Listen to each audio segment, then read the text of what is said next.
para abordar y concluir lo que es el examen físico y la exploración osteomioarticular de miembro inferior, vamos a terminar con los segmentos anatómicos que nos faltaban, que es tobillo y que es pie. Para comenzar a abordar exploración física de tobillo y la orientación diagnóstica, vamos a hacer menciones, algunas generalidades de lo que nombra el material de estudio. Ustedes cualquier cosa lo van a ir ampliando, ¿sí? Para tener un conocimiento acabado del tema.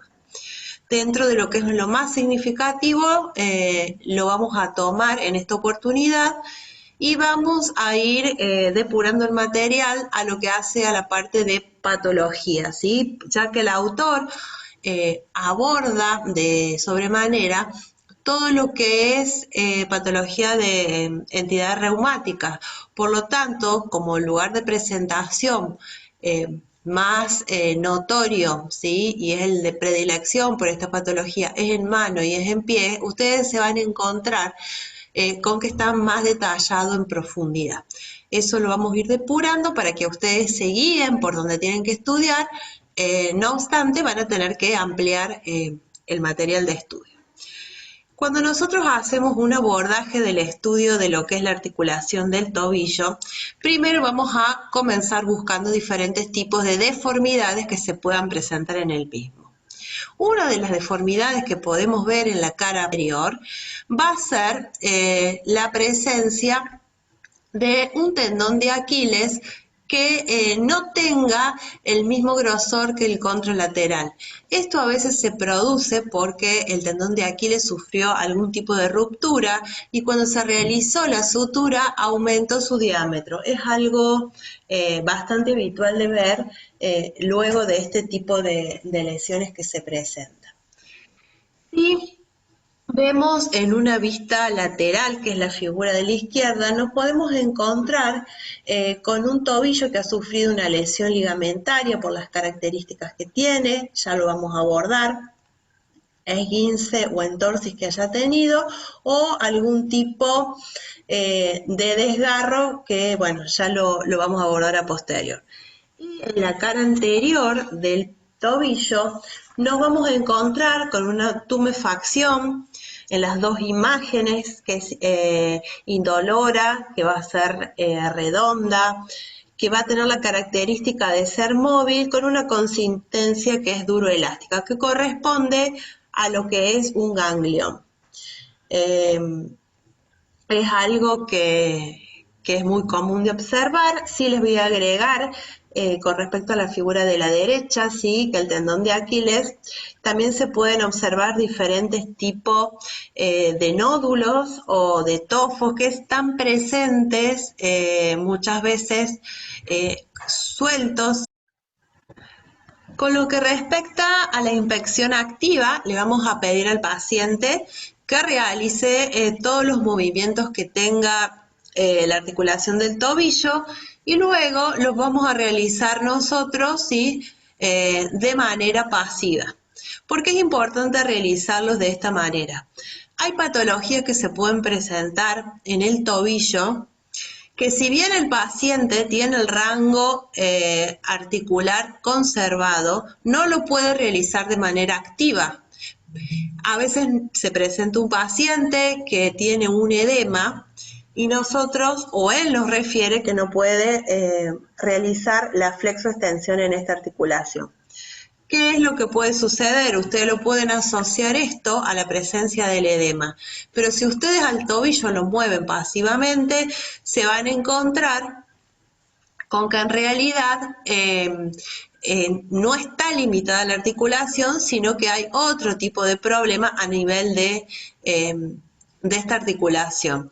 ¿Qué puede ser? A veces en pacientes diabéticos es muy común que esto pase, que por haber una lesión periférica propio de la patología que tienen, afecta, ¿sí?, a la parte nerviosa y el paciente no puede por su voluntad realizar la dorsiflexión del pie, que eso después se va a manifestar en la marcha que va a desarrollar el paciente. Entonces les pedimos que activamente lo realice y si no nosotros realizamos una movilización pasiva para ver cuáles son los movimientos que tiene. Siempre los vamos a comparar contra el lado contralateral. Nosotros recién estábamos hablando de lo que es el esguince, lo podemos definir como una lesión traumática de lo que son los tendones, músculos o ligamentos que van a rodear una articulación. Se va a caracterizar por la presencia de dolor, de tumor, de palidez, de la piel sobre la articulación y la duración y la gravedad de los síntomas van a variar de acuerdo al alcance de los tejidos de sostén. Se clasifican en 3 grados. Por lo general, la forma más frecuente de presentación por el tipo de estructura anatómica que tiene el tobillo es en el sector lateral externo y nosotros nos vamos a encontrar con a veces la presencia de equimosis, el tobillo que va a estar a veces con presencia de edemas, va a estar con tumefacción y bueno, le va a dar al paciente de acuerdo al grado que tenga una dificultad en realizar la marcha. Para comenzar a realizar la palpación del paciente, tenemos que tener en cuenta que lo ideal es que nuestro pulgar siempre quede del lado interno de la articulación, lo que va a facilitar la palpación. A veces nos encontramos con la presencia de dolor en la interlínea articular, lo que nos hace pensar o presumir en la presencia de una sinovitis que pueda llegar a presentar el paciente. Con lo que respecta a los esguinces, como recién estuvimos hablando, es importante la búsqueda de dolor a la palpación. En la zona, por ejemplo, como les decía recién, que era la más común, el del malleolo externo, en el trayecto del ligamento peroneo astragalino. De ahí nos vamos a ir hacia adelante y hacia abajo, y del ligamento peroneo calcáneo nos vamos a dirigir hacia abajo. Ya que son los ligamentos que habitualmente son los que más se distienden por la estructura anatómica de la articulación. Si se obtiene, si se observa lo que es la presencia de equimosis, nos va a dar un indicio, ¿sí?, de que hay una ruptura total de los diferentes ligamentos.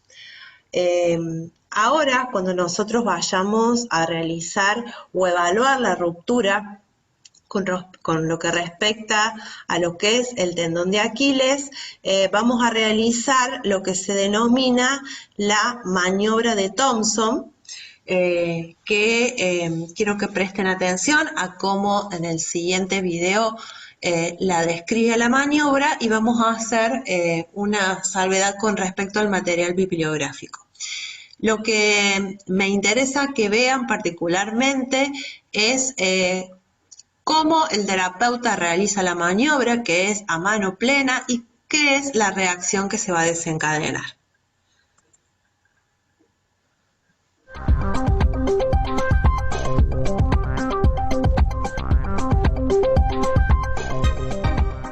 Test de Thompson. El objetivo de este test es valorar la integridad del tendón de Aquiles. Nuestro paciente estará situado de cúbito prono, con los pies fuera de la camilla, y el terapeuta en bipedestación a la altura de la pantorrilla, con una toma sobre los gemelos de lado a valorar. Presionaremos la musculatura de los gemelos. Este test se interpreta: en un tendón de Aquiles normal se produce una flexión plantar. En caso de no producirse dicho movimiento, indicaría rotura del tendón de Aquiles. Cuando la rotura es parcial, la reacción no es completamente clara.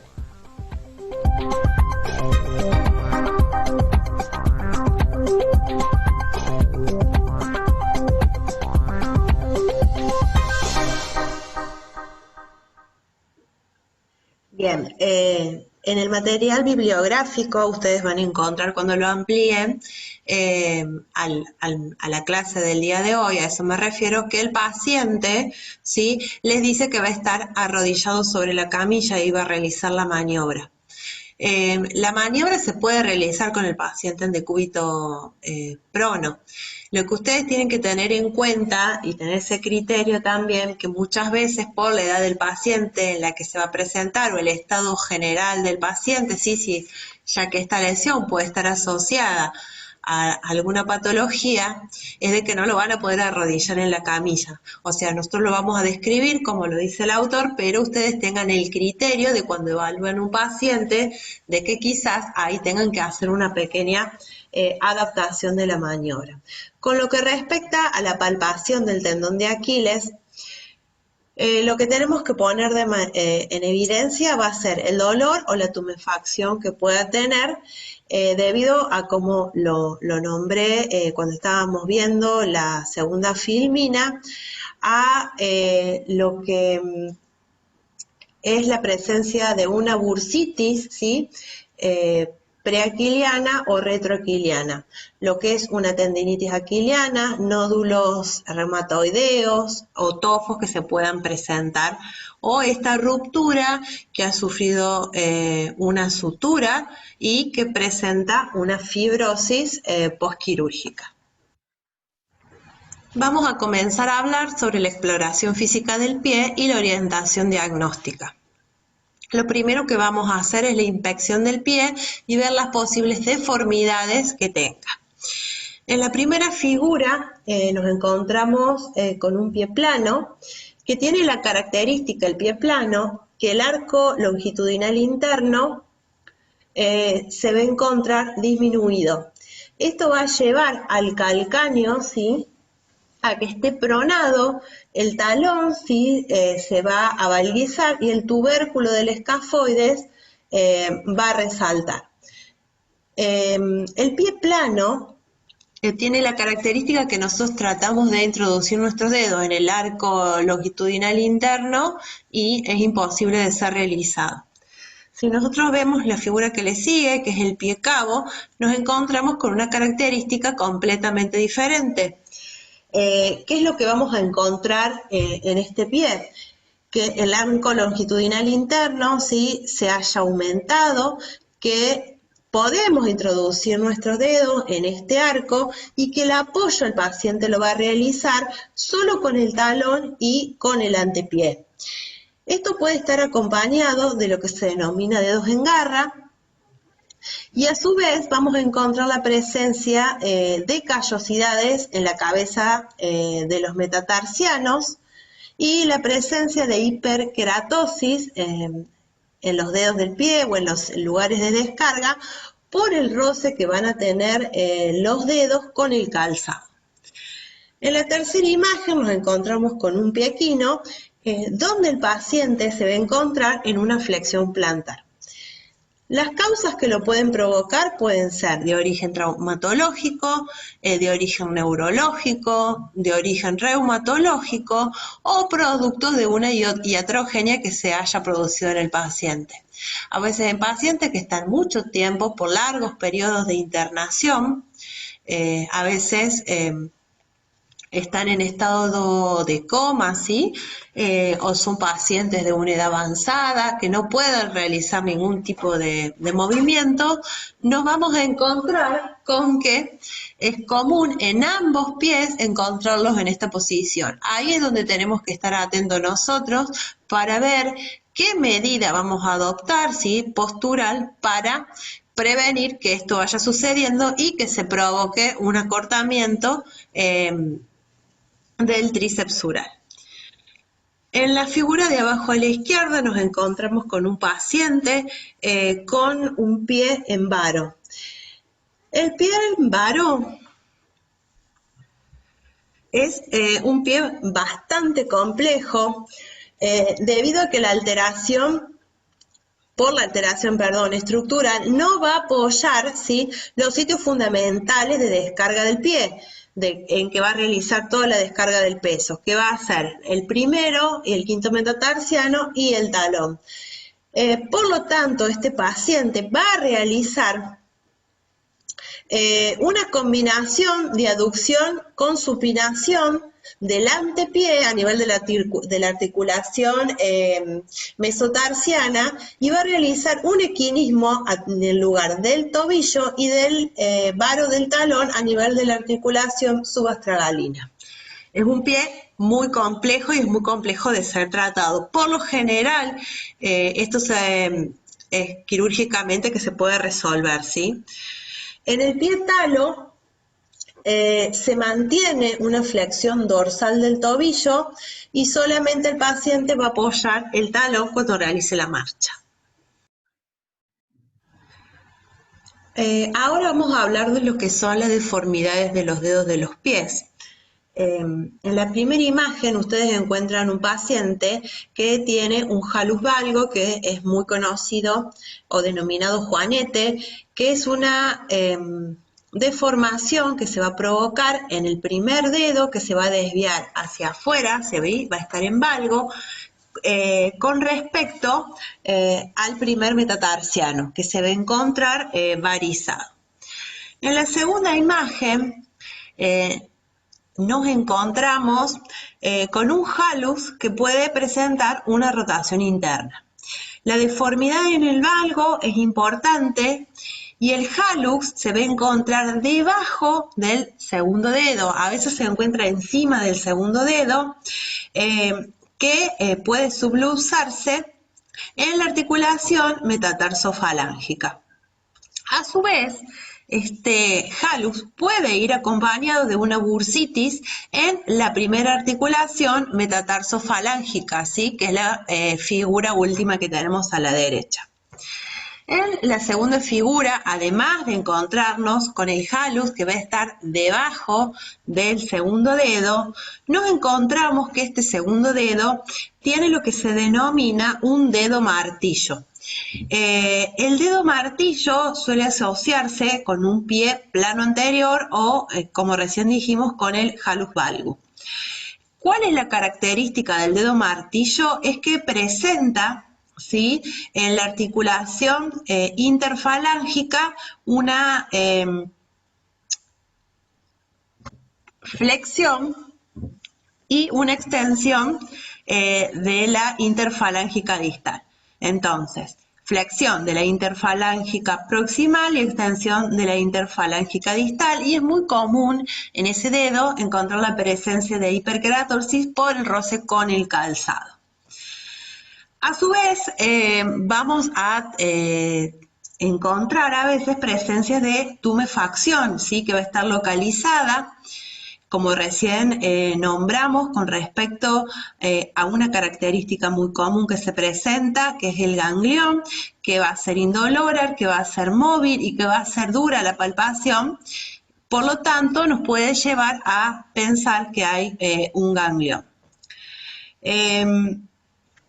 Esas son como las características más importantes que podemos encontrar en un pie. En el caso particular de la segunda imagen, es una paciente que tiene artritis reumatoidea y tiene todas las características de estos tipos de pie que están presentes. A su vez, acá no lo vemos en imágenes, pero podemos encontrarnos con los que son dedos en garra, donde toda la articulación, la interfalángica proximal y la interfalángica distal van a estar en flexión. Y en la figura de abajo, ya si ustedes pueden ver, es a pleno un pie que tiene la característica de ser un pie reumatoideo que va a ser severo, ¿sí? Va a tener un pie plano severo, un valgo y pronado, un hallux valgo y una desviación de los dedos que se denomina ráfaga peronea, ¿sí?, porque van a desviar a esa región. Este ya es un pie severo, ¿sí? Pero bueno, tenemos que tener en cuenta de cuando veamos un tipo de pie, de ver qué otro tipo de características, de ver fundamentalmente en estos pacientes la característica de la piel, si presenta alguna lesión, además de la hiperqueratosis, ¿sí? Porque es un pie que por el tipo de patología, la piel tiende a sufrir muchas modificaciones. Vamos a estudiar, cuando hagamos este examen físico del pie, la presencia de lesiones primarias y secundarias de la piel y alteraciones que se puedan presentar en las uñas. Con lo que respecta a lesiones que se puedan provocar en el pie, tenemos en la figura de la izquierda una lesión necrótica y una lesión ulcerosa, que nos van a ser significativos o sugerir una posible vasculitis. Esto se va a estudiar con la presencia de la vitropresión y el diagnóstico, por supuesto, que lo va a realizar el médico y el cuidado y tratamiento pertinente que le indique al paciente. En la segunda figura tenemos lo que es una lesión que se denomina síndrome de Reiter, que es una lesión papulosa que con el tiempo se va a transformar en pustulosa. En la figura de abajo a la izquierda tenemos lo que se denomina el mal perforante plantar, que se provoca una lesión en la cabeza del primero y quinto metatarsiano, y la causa es neuropática, ¿sí? Es una ulceración indolora secundaria a una alteración trófica que se presenta. En la figura que le sigue, también ahí nos encontramos con un mal perforante plantar, ¿sí? Que tiene la misma característica, en ese caso ubicada en talón. Y en la última figura nos encontramos con lo que son verrugas plantares que va a presentar el paciente, que pueden provocar dolor en el antepié al realizar la marcha y son sensibles, ¿sí? A la compresión lateral. Y en la figura de arriba nos encontramos con lo que se denomina el signo de ventana, que está presente en la artritis reumatoidea, donde se produce una separación por lo general entre el segundo y el tercer dedo.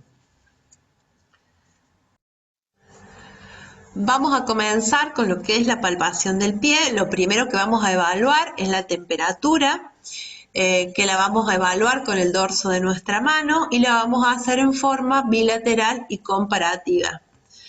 A su vez, vamos a comenzar con lo que es la palpación. Lo vamos a realizar en las articulaciones metatarsofalángicas.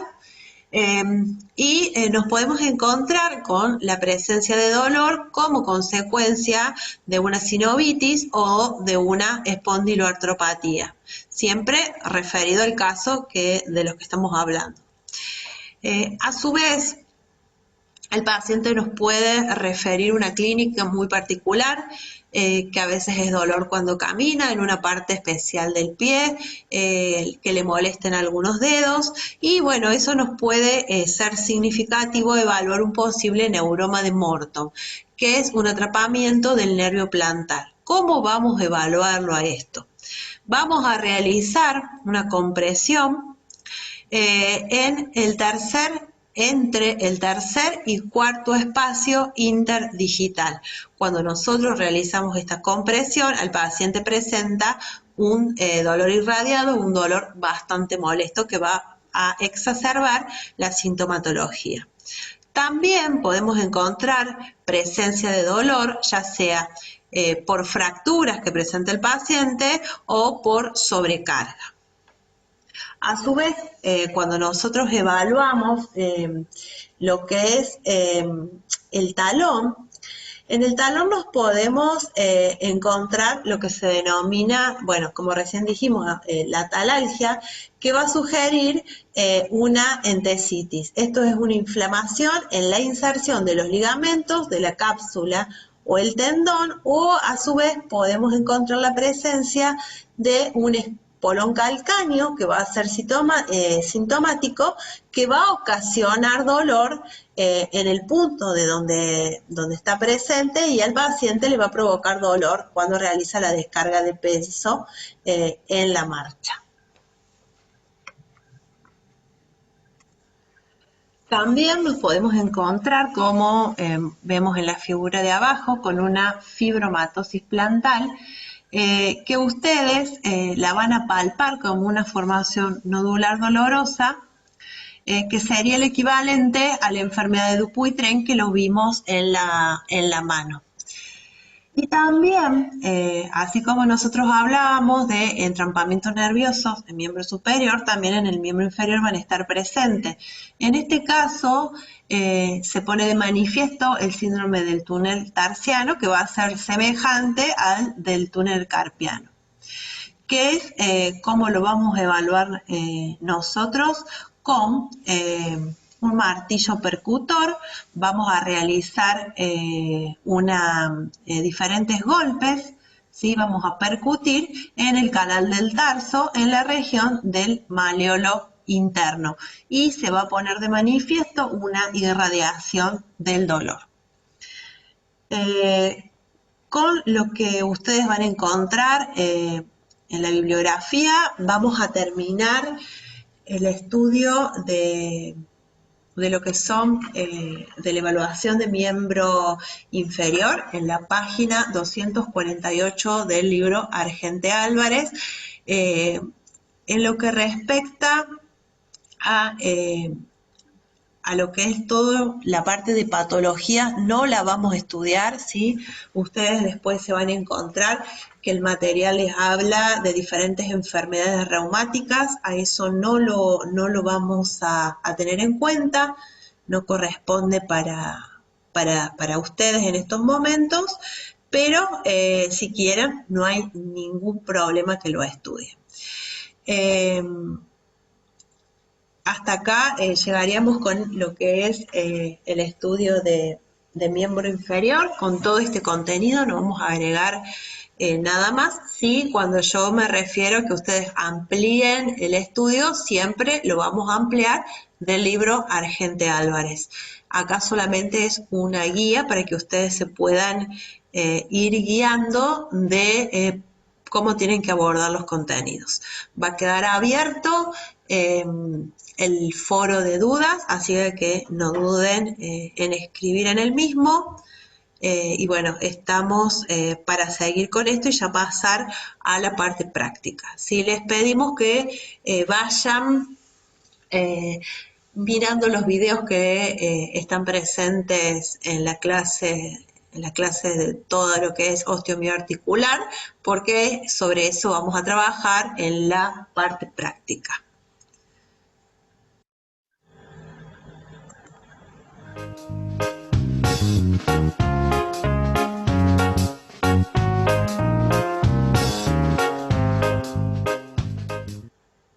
Espero que algunos de ustedes se hayan encontrado en el video. Seguimos en contacto y no duden en consultar. Un abrazo para todos.